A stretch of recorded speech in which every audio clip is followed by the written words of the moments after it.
On this episode of Redlit, pro-divorce. Pro-divorce. Throwaways. This might not make me very popular, even in ProRevenge. This all happened to me a few years ago. I told a friend the story of my divorce and I was told to share. Started a few years ago.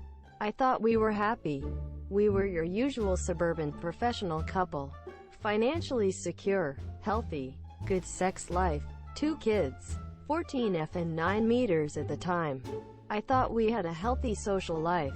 We were going through one of your typical married couple rough patches. Both of us were working long hours, not spending enough time together.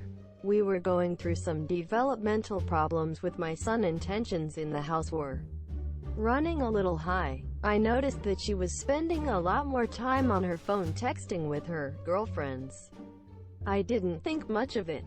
I started making a much more concerted effort to get out of work when I could, help around the house and be more emotionally available. But over the course of a few weeks the gulf just kept getting wider. I ended up accidentally finding some messages when I charged up an old iPad for my son to use. Her FB Messenger was still logged in and there were a lot of highly questionable messages with a guy from her hometown who I will call Jim Bob Cooter or JBC for short. The messages weren't completely inappropriate, but I could tell there were quite a few missing based on the times and context of the messages. I made a mental note to keep an eye on this and went about trying to fix things up. The next day after I took the day off to knock out some projects that I thought would make her happy, and left her some sweet notes reminding her how much I appreciated her, she was once again in the corner of the living room, texting her girlfriends. I took the boy's iPad to the office, opened up FB Messenger, and watched in real time as my wife tore me down. Her and JBC were making fun of me. All of my flaws, insecurities and secrets I entrusted to my partner were now fodder for her and JBC. Not only that, but while there wasn't outright sexting, there was a sexual undertone to the whole conversation. Especially when she was bashing my performance in the sack. I managed to take some screenshots, but missed a good bit of the messages. Because as the conversation was unfolding she was deleting themes here. I wasn't emotionally capable of confronting her. I stayed in the office until she was asleep and had a couple drinks. I took off the next day and spent some time soul-searching, drinking and trying to figure out what to do. The wife came home and wanted to know what was wrong and I just coped out and told her I had a bad day. A couple minutes later I was watching the iPad as the train wreck kept unfolding. So began a couple solid weeks of taking screenshots, drinking and detaching myself from the relationship. I knew there was no going back from this. The messages were now overtly sexual with my wife completely into it. And JBC was sprinkling in I love yous. I consulted a lawyer and got my options, and started moving forward. Here's where everything got absolutely surreal. Watching the messages I found out JBC was coming to town to spend a weekend of quality time with my wife in a pretty nice hotel. I was missing a good bit of the info. They must have had a phone conversation about it at some point. But I was able to infer enough to get the when and where. Sure as shit the next day the wife is buttering me up and wanting to take a spa weekend with the girls to relax, and when she gets back we can really focus on our marriage. I go with it all the way. It's the greatest idea if she's ever had. And I'll do anything to get us back on track. I get with the lawyer and have him draft a strong separation agreement stating that she would move out. She would get weekend visitation. No child support in the interim until the divorce is final. Then I sit through the most agonizing 2 weeks of my life. After all this, most of my feelings for her are completely gone. And I'm just seething with anger like I've never felt before. D-Day arrives. I take the day off work. I withdraw half of any money in any accounts we are joint on. Leave her half alone. I had already redirected my paycheck to a new bank. I close our money market account and get a cashier's check for her half and deposit my half in my new account. I stop at Office Max and print out about 75 pages of FB Messenger screenshots. And I kill time because I don't want to be at home. She texts me that she's taking off and that she loves me. I tell her to have fun. I show up to the hotel at about 8:30 and call the wife's phone from the lobby. It goes straight to V. Monsieur, they're probably already at it. Whatever. I walk up to the front desk and ask if I can use the phone to be connected to JBC's room. Monsieur, it rings 3 times and he picks up. JBC, hello?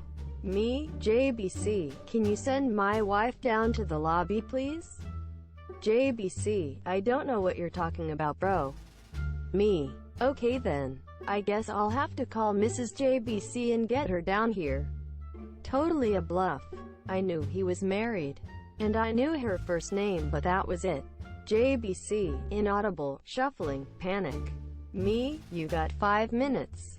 Click. Not even 2 minutes later my wife comes walking out of the elevator looking a little flustered. I sit her down in the corner of the lobby. Her starts spewing bullshit saying it's not what it seems, etc., etc. Me, I'm not here to argue. The things that are said in this pile of papers are what's going on. The only way I'm not giving a copy of this to daughter, your parents, and emailing it to everyone we know is if you move out immediately. Wife was very prideful. Daughter was going through a rebellious teen phase and her knowing probably would have forever killed their relationship. Wife was also her parents' golden child and she always worried about what they thought of her. I didn't have much leverage and shame was my only card to play. Also her professional life is built up around her image, so I knew she would protect that at all costs. Her sniffle, mumble, inaudible. Me, this is a check for half of the money market account. I've withdrawn my half of the money from all the other joint accounts. You should have more than enough to get a place. She starts to cry a little. I could almost see the different thoughts and waves of emotions going throughout her. But now is the time to keep pressing. Me, here's a separation agreement that I think is more than fair considering what's going on. I'm going to need you to look this over.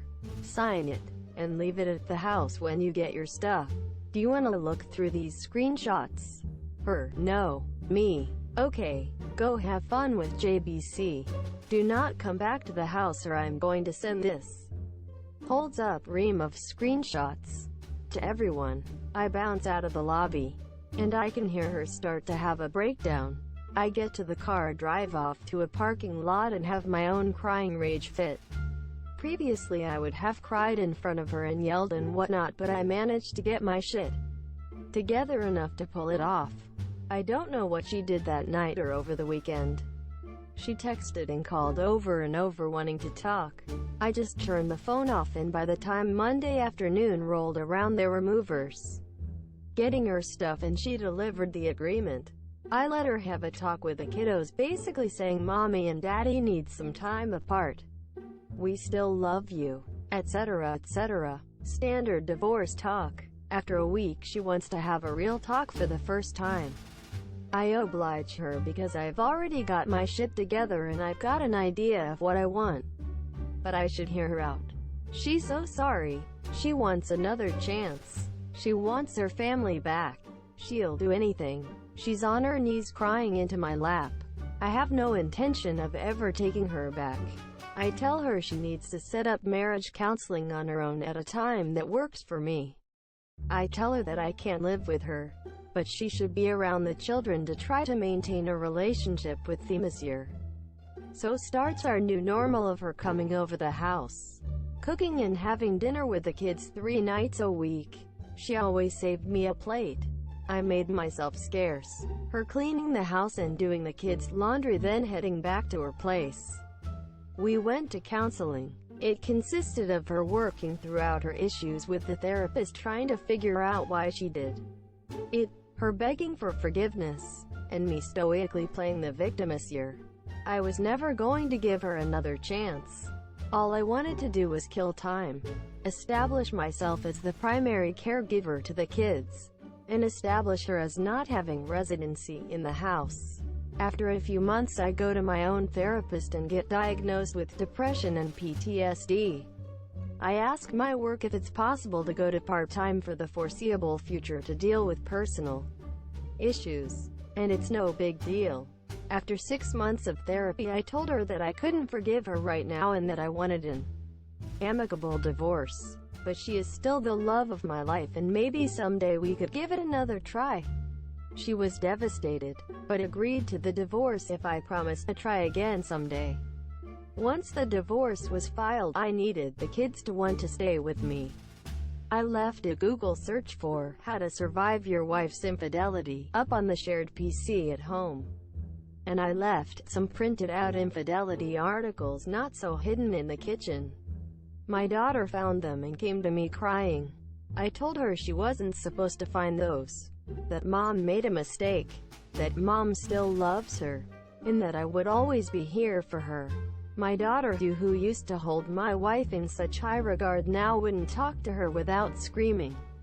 And it crushed her. Not surprisingly, when the court needed statements from the kids a few months later, little brother followed big sister's lead and they both wanted to stay with dad in the house they grew up in.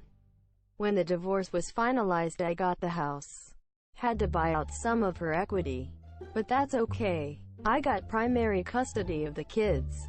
I got awarded generous child support due to the difference in our incomes due to me working part-time. Now for the last 2 years I've gotten to live in the house with my kids.